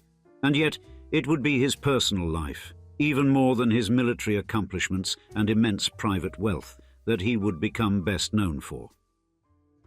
Certainly when I was at school, the academic studies came very low down on the list of priorities. Now, Natalia Aisha Phillips, the future wife of Gerald Grosvenor, who later became known as the Duchess of Westminster, was herself born into a distinguished lineage on the 8th of May 1959. Specifically, she is the youngest daughter of Lieutenant Colonel Harold Pedro Bunny Phillips and Georgina Gina Werner, descending from a mix of British military and European nobility. Notably, her maternal lineage includes Sir Harold Werner, 3rd Baronet, and Countess Anastasia de Torby, a direct descendant of the Russian poet Alexander Pushkin and the Afro-Russian engineer Abram Ganabal. Growing up, Natalia was immersed in the high circles of the British royal family and European aristocracy, thanks to her mother's connections. And these relationships played a pivotal role in her personal life, particularly when her maternal grandmother encouraged her budding relationship with Gerald Grosvenor, a young Earl and future Duke of Westminster, whom she met at a ball at Blenheim Palace in 1977. The romance between Natalia and Gerald quickly escalated to a formal engagement, setting the stage for a grand wedding. Natalia's wedding attire was a creation by designer Sarah Butler, complemented by a historical diamond and spinel tiara, a touching engagement gift from Gerald. But shortly after their marriage, the couple faced a significant life change when Gerald's father passed away, thrusting him into the role of the 6th Duke of Westminster. This transition brought with it the pressure-filled management of one of Britain's largest private estates, including prestigious areas like Eaton Square and large parts of Belgravia. And therefore, the Grosvenor estate, valued in the billions, placed Gerald among the wealthiest individuals in Britain. And in December 1979, the couple welcomed their first child, Lady Tamara Catherine Grosvenor, adding a new dimension of joy to their responsibilities. Natalia balanced her role in high society with significant charitable work, supporting causes such as the Alex Moulton Charitable Trust and the Hospice of the Good Shepherd. Therefore, the early years of their marriage were marked by a blend of high society engagements and the pressures of managing expansive real estate holdings and fulfilling various public roles. Gerald took on numerous responsibilities, serving as president of several organisations, including the Royal National Institute for the Blind and the North of England Zoological Society. Throughout their time together, Natalia and Gerald navigated the complexities of aristocratic life, marked by their significant influence in both societal and business realms. However, lurking beneath, there were numerous psychological and romantic issues that would bubble to the surface for the illustrious 6th Duke of Westminster. By the early 1980s, the personal and psychological struggles of Gerald Grosvenor began to emerge distinctly, marked by a profound internal conflict and exacerbated by the external pressures of his status. You see, despite his substantial wealth, Grosvenor grappled with a pervasive sense of failure and a debilitating depression. This personal crisis was deepened by his engagement with high-end prostitution services, a revelation that provoked public controversy and added to his psychological burden. And his friends and colleagues often remarked on his sense of entrapment, a sentiment that the very wealth that elevated his public image also constrained him. The dichotomy between his public persona and private turmoil formed a central theme in his life story, illustrating the complexities that often accompany immense wealth and societal expectations. Now, these mounting pressures culminated in a nervous breakdown in 1998, a shocking manifestation of the heavy toll exacted by his roles and the relentless public and media scrutiny. Unfortunately for Gerald, the breakdown was not just a personal crisis, but also a public spectacle, intensifying the scrutiny and discussion surrounding his capacity to manage both his estate and his well-being. And media reports from this period frequently highlighted Grosvenor's struggles with mental health, further complicated by ongoing scandals. And the public's fascination with his lifestyle choices, particularly his secretive engagements with escort services, often overshadowed his business endeavors and philanthropic efforts. For example, his involvement in such activities became widely known in 2007 when he was implicated in a high-profile escort scandal in New York. Known as Client 6, he was revealed to be a patron of the Emperor's Club VIP, the same service utilized by New York Governor Eliot Spitzer. And the ramifications of these revelations were profound. Although Grosvenor managed to preserve his public image to some degree, the damage to his reputation compelled him to resign from his position as Assistant Chief of the Defence Staff, Reserves and Cadets at the British Ministry of Defence. This tumultuous period in Grosvenor's life not only cast a spotlight on his personal difficulties, but also threatened the stability of his familial relationships and his social standing, and his connections to high-profile individuals, including members of the British royal family, only heightened the intensity of the media's interest in his private affairs. As the years progressed, the public and private lives of Gerald Grosvenor remained intricately interwoven, each scandal and personal setback painting a complex portrait of a man caught between the expectations of his status and the realities of his personal demons. However, in his later life, he was able to return to a public-facing glory, most notably through his descendants and the Grosvenor commitment to philanthropy. I feel an enormous responsibility. I think in my career it's been the most difficult thing in the world to send young men and women off into the unknown, especially when I know what they were going to.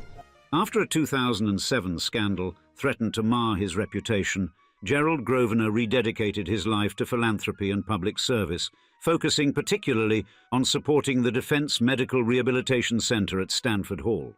This facility aids injured members of the British Armed Forces, and Grosvenor's significant donations were crucial in sustaining its mission. And his steadfast support for such initiatives demonstrated his dedication to societal welfare. Moreover, Grosvenor remained actively involved in military service, which had been a respected part of his life. He served as Deputy Commander Land Forces Reserves until 2012, concluding a distinguished 42-year career in the military, and his tenure in the Territorial Army, where he reached the rank of Major General, underscored a career marked by service and honour. In recognition of his contributions, in 2012, Queen Elizabeth II appointed him Commander of the Royal Victorian Order. This honour was a direct acknowledgement from the monarchy, complementing his previous accolades, including Knight of the Garter and Companion of the Order of the Bath. Such distinctions highlighted the restored faith and honour bestowed upon him by the royal family and the public. Grosvenor also concentrated on managing the Grosvenor estate during his later years. His death in 2016 at the age of 64 came unexpectedly after a heart attack, evoking a wave of tributes from the royal family and public figures alike. And Gerald Grosvenor's contributions continue to resonate through his son, Hugh Grosvenor, the 7th Duke of Westminster, who has inherited the responsibility of managing the family's estate and charitable endeavours. In June 2024, Hugh further solidified the family's societal standing through his marriage to Olivia Henson, signalling a new era for the Grosvenor legacy. As he steps into his role, Hugh Grosvenor is poised to perpetuate his father's dedication to philanthropy and prudent estate management. Therefore, throughout his life, Gerald Grosvenor successfully restored his public perception, melding his personal trials with his public and philanthropic undertakings, and legendarily encapsulated the multifaceted nature of his status as a prominent British aristocrat and a regular human being. Imagine you and your sibling grow up knowing that exactly $1 billion awaits you at your 21st birthday. Initially, it sounds like a dream come true. And yet, for the Inman twins, partial heirs to the mammoth Duke tobacco fortune, yes, that Duke family as in Duke University, that billion-dollar inheritance became a personal nightmare. As their father struggled with drug addiction and cycled through marriages, Georgia and Patterson Inman endured horrors that wealth couldn't shield them from. Behind the grand facades of their multiple mansions, the twins faced unthinkable abuse. Forced to play Russian roulette by their nannies, physically tortured in scalding baths, and locked in their rooms at night. Their education was neglected, their development stunted, and their childhood stolen, all while they remained heirs to one of America's greatest fortunes. By the time they reached their anticipated 21st birthday, the twins would discover that even their billion-dollar birthright was more mirage than reality. Therefore, in today's episode of Old Money Luxury, we'll share the shocking true story of how two of America's would-be wealthiest twins became its most pitied heirs. In order to understand both the immense wealth and monumental tragedies of the Inman twins, partial heirs to the colossal Duke family fortune, we must start at the beginning, where the wealth flowed like a river through generations. Yet, unlike the hydroelectric currents that James Buchanan Duke had harnessed to build his empire, this flow of fortune brought not just power, but profound destruction in its wake. The story began in the tobacco fields near Durham, North Carolina, where Duke, born in 1856, transformed a modest leaf trading business into an industrial colossus. By 1890, at merely 33 years old, he assumed the presidency of the American Tobacco Company, his mechanized production methods revolutionizing an entire industry. But tobacco was merely the beginning. Duke's penetrating gaze had fixed upon another source of wealth, the untapped potential of hydroelectric power. In 1904, he established the Southern Power Company, later known as Duke Power Company, extending his influence from the smoky realms of tobacco into the very electrical currents that would power the New South. When his daughter Doris was born in 1912, newspapers heralded her as the richest little girl in the world, a title that carried with it both privilege and burden. The Duke residences rose like American castles. A mansion on Manhattan's Upper East Side, the summer retreat of Rough Point in Newport, and the sprawling expanse of Duke Farms in New Jersey. Yet within these gilded walls, James Duke was planting seeds of paranoia that would flourish long after his death. The inheritance that passed to Doris, estimated at $100 million in trusts, equal to nearly $2 billion today, seemed to carry with it a curse of isolation. She married James H.R. Cromwell in 1935, embarking on a 2-year honeymoon that led them to Hawaii, where they built their sanctuary, Shangri-La. But even paradise could not guarantee happiness. The marriage dissolved during World War II, and a series of high-profile relationships followed, including liaisons with Duke Kahanamoku, Errol Flynn, and General George S. Patton. In 1940, tragedy struck when her only child, a daughter named Arden, lived for just a single day. Yet beneath the surface of this narrative of wealth and loss ran another current, one that would eventually merge with the mainstream of the Duke fortune. Nanaline Holt, the great-grandmother of Georgia and Patterson Inman III, and the woman whose marriages would forge an alliance between the Duke tobacco empire and the Inman fortune, emerged from Macon, Georgia in 1871, her destiny shaped by both the fading gentility of the post-Civil War South and an iron determination that would propel her far beyond her origins. As the daughter of Judge Thaddeus Holt, she possessed not only the expected graces of a Southern belle, but a shrewd understanding of power that would serve her ascent through America's industrial aristocracy. Her first strategic alliance came in 1890, when at 19 she married William H. Inman, an Atlanta cotton merchant whose wealth had weathered the agricultural depression that ruined so many of his contemporaries.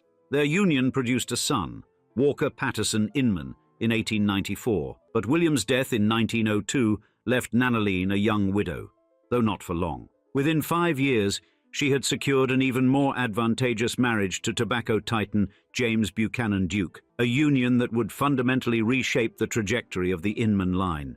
Walker Patterson Inman Sr., raised in the shadow of his stepfather's empire, embodied the restless energy of America's Jazz Age elite. He pursued modern obsessions, aviation, radio technology, fast cars, with the same intensity that marked his social life. His contribution to the first successful transatlantic shortwave radio broadcast in 1921 demonstrated technical acumen, while his highly publicized 1929 divorce, complete with testimony about Prohibition-era excesses, revealed the darker elements of privilege. Yet Walker Sr. found his footing within the Duke business machinery, serving as both a director of Duke Power Company and a trustee of the Duke Endowment. His second marriage in 1951 produced Walker Patterson Inman Jr., Skipper, born in Florence, South Carolina. But fate dealt the family another blow when Walker Sr. died in 1954, leaving his 2-year-old son to navigate the complexities of inherited wealth without paternal guidance. Skipper's early years foreshadowed the turbulence to come. Orphaned at 10 by his mother's death, he came under the guardianship of his aunt, Doris Duke, whose own complicated relationship with wealth and power offered little stability to her young charge. As he matured, Skipper's life became a study in contrasts. Blessed with enormous financial resources, yet plagued by personal demons, he cycled through marriages and battled persistent substance addiction. Doris Duke's death in 1993 added another $7 million, equivalent to around 15 million day, to Skipper's considerable fortune. His fourth marriage to Daisha Inman produced twins, Georgia and Walker Patterson III, in 1998. These children, destined to inherit an estimated billion-dollar fortune upon reaching 21, represented both the culmination of their family's extraordinary accumulation of wealth and a new chapter in its troubled dynasty. Their story would prove that vast riches, rather than insulating from life's hardships, often amplified them in ways their ancestors could never have imagined. Born in 1997, Georgia Noel Lahi Inman and Walker Patterson, Inman III entered a world of stark contradictions. By age 4, these heirs to the Duke tobacco fortune, children who would one day inherit nearly $1 billion, struggled with severe speech delays and couldn't grasp the fundamental skill of holding a pencil. Their father, Walker Skipper Patterson Inman Jr., secured sole custody when they were just 2 years old, setting in motion a chain of events that would transform their inheritance into a burden, their childhood into an ordeal. The residences that housed the Inman twins stood as testaments to the facade of wealth. In Wyoming, behind the grand exterior of their estate, the children endured nightly confinement in their rooms, forced to relieve themselves in corners. In South Carolina, another mansion concealed similarly squalid conditions. These weren't merely houses, they were stages where wealth and deprivation played out their grotesque drama. In 2001, Walker Jr. married Darrell Inman, adding another character to the tragic narrative unfolding within these walls. The violence that permeated their daily lives took many forms. Georgia would feel the impact of a baseball bat, Patterson would be pushed downstairs, and their father's own hands would strike Georgia's face. But perhaps most chilling were the actions of their caretakers, nannies who forced the children to play Russian roulette, transforming a game into an instrument of terror. Their education, like every other aspect of their lives, existed in a realm of profound neglect. After second grade, their schooling devolved into what could barely be called homeschooling, a revolving cast of tutors with no teaching experience attempting to fill the void where structured learning should have been. The twins' development faltered in this educational wasteland, their potential buried beneath layers of systematic neglect. The machinery of child protection creaked into motion more than once. In South Carolina, the Department of Social Services received 3 separate complaints, each one a red flag signaling the distress within the Inman household. Yet the investigations yielded nothing, disappearing into the labyrinth of bureaucracy and influence that surrounded the family. The twins would later speak of their father's method for handling such inquiries: direct bribery, using the family's vast resources to purchase immunity from oversight. The rotating cast of household staff bore witness to these daily degradations. Some attempted to provide comfort to the children, but their presence was as transient as everything else in the twins' lives. High turnover among employees meant that stable adult relationships remained elusive, leaving the children adrift in a sea of temporary faces. The Duke Inman fortune, which had originated in the tobacco fields of North Carolina and grown through the electrical currents of hydroelectric power, now generated a different kind of current, one that flowed through the lives of these children, creating not light or progress, but shadows where childhood should have bloomed. Walker Patterson Inman Jr., Skipper, to those who knew him, lived his final years as he had lived all the others, in stark contrasts. He sailed the waters on his yacht, Divine Decadence, cultivating the image of a sophisticated gourmand and collector, his vessels filled with fine foods and rare weapons. The gleaming steel of his gun collection matched the glinting edges of his carefully curated knives and swords. He fashioned himself an adventurer, a free spirit, an explorer. But beneath this carefully constructed facade lurked the familiar demons that had haunted him throughout his life. In 2010, at age 57, Skipper Inman's body was discovered, another victim of methadone, the substance that had promised salvation from addiction but delivered only death. He left behind 12-year-old twins, Georgia and Walker Paterson III, whose lives had been shaped by their father's paradoxical existence, heirs to unimaginable wealth, yet victims of unconscionable neglect. The death of Skipper Inman triggered a seismic shift in the landscape of wealth and custody that surrounded his children. Their biological mother, Daisha Inman, Skipper's fourth wife, emerged from a decade of forced absence to reclaim her role in their lives. The courts, which had stripped her of her children when they were mere toddlers, now reversed course. In August 2010, for the first time since their infancy, the twins returned to their mother's custody. But as the legal machinery churned, it unearthed horrors that had festered behind mansion walls. Tales of scalding baths emerged, alongside accounts of physical torture. The South Carolina Department of Social Services would later confirm what many had long suspected, formally finding that Darrell Inman, the children's former stepmother, had indeed physically abused them in 2011. The press descended upon the story with voracious interest, christening Georgia and Paterson the poorest rich kids in the world. The phrase captured the cruel irony of their circumstances. Here were children who stood to inherit a fortune that would have dazzled even the most seasoned of Wall Street financiers, yet whose childhoods had been marked by deprivations that would have shocked the conscience of any poverty-stricken neighborhood in America. Behind the mahogany doors of corporate boardrooms, titans of finance maneuvered through the labyrinth of the twins' inheritance. Citibank and J.P. Morgan, those towering bastions of American banking, found themselves locked in bitter combat with Daisha Inman over control of the vast fortune. When Daisha moved to direct $29 million toward a sprawling Utah ranch, the court's swift intervention highlighted the tenuous nature of her grasp on the children's wealth. As the twins entered their teenage years, their voices began to emerge from behind the veil of privilege and pain. By 2016, the unified front of the twins' legal battles began to crack. Georgia, perhaps seeking closure, moved to end litigation against their former stepmother, Darrell. Paterson, however, remained steadfast in his pursuit of justice. This divergence marked yet another chapter in their complex saga, as armies of lawyers descended upon the case, their briefcases bulging with motions and counter-motions. Their 21st birthday arrived on the 23rd of October 2018, with the weight of expectation. But like so much in their lives, this milestone proved more complex than it appeared. The inheritance that had cast such a long shadow over their childhood remained tangled in legal complexities, the full access they had anticipated still beyond their reach. Even worse, reportedly, the actual sum they would likely receive was not even close to $1 billion, with many saying it would be closer to $60 million, if that. But the machinery of justice continued to grind forward. Georgia Inman's motion to disqualify the law firm Grimmer Davis and its attorneys from representing her brother in Wyoming's consolidated trust cases revealed new fissures in the siblings' relationship. When the Wyoming court's special master recommended the firm's disqualification in March 2019, it marked yet another turn in their labyrinthine legal journey.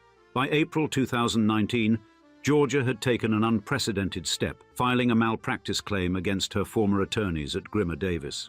The claim spoke to alleged damages to trust assets, another chapter in the ongoing saga of wealth, power, and the complex web of relationships that had defined the twins' lives since childhood. The legal documents, filled with dense paragraphs of judicial language, told a story not just of alleged professional misconduct, but of the persistent chaos that seemed to follow the Inman fortune like a shadow. And then, silence. Like so many stories of wealth and power in American life, the public narrative of the Inman twins faded from view, leaving questions unanswered and resolutions uncertain. By 2025, the children who had once captivated the nation's attention as the poorest rich kids in the world had vanished from public sight, their current circumstances as carefully guarded as the fortunes they stood to inherit.